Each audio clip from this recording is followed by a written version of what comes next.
way sleep works is you have 5 stages of sleep, stage 1, 2, 3, 4 and 5, and the nap that we are advocating is a power nap of about 20, maximum 22, 24 minutes, depending on how long it takes you to drop off. And that means you'll only go through stage 1 and stage 2 sleep. What you don't want to do is sleep for 35, 40 minutes, because you'll wake up right in the middle of stage 3, which means you'll have sleep inertia and you'll feel very groggy. Your system will take about half an hour to reboot to get back up to speed. You do get the benefits of the nap, but you might feel that you're still walking through treacle for a little while.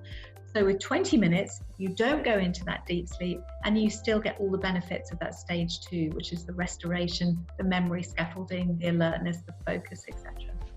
So if businesses allowed it, having a 90-minute nap would be amazing, because then because then you get the benefits of a full night's sleep.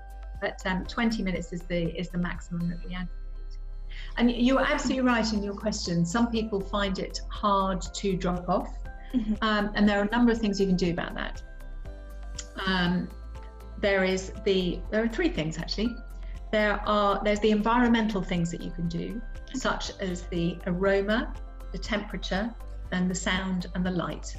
And if you can manage all of those to be the right levels, we don't advocate it being absolutely blackout, because then that cues your system to go into too deep a sleep. So you want it dim space. You want an aroma which suggests relaxation, but again, not so much of a zonk that you don't wake up. And we have our own aroma, which has some ingredients which have a kicker at the end to lift you at the end. You need something which is going to block out the ambient noise, or maybe even guide you through a meditation of 20 minutes to ensure that you are going down and coming back up. And then you've got, so we talked about light, sound, smell and temperature. Yeah, and the temperature is right. So that's the environmental things. You also need the cultural permission to go and take yourself away from your desk and go somewhere different.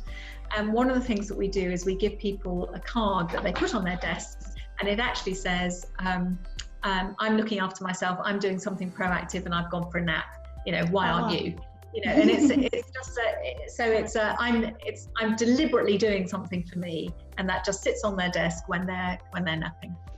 And but the cultural permission clearly needs role modeling leaders, it needs positive messaging, and it needs to be tied into a wellbeing strategy that everyone appreciates. And then thirdly, what it needs is the self permission. It needs individuals to realize that this is a benefit to them, and that actually, whilst their body is at rest, their mind is doing important restorative work.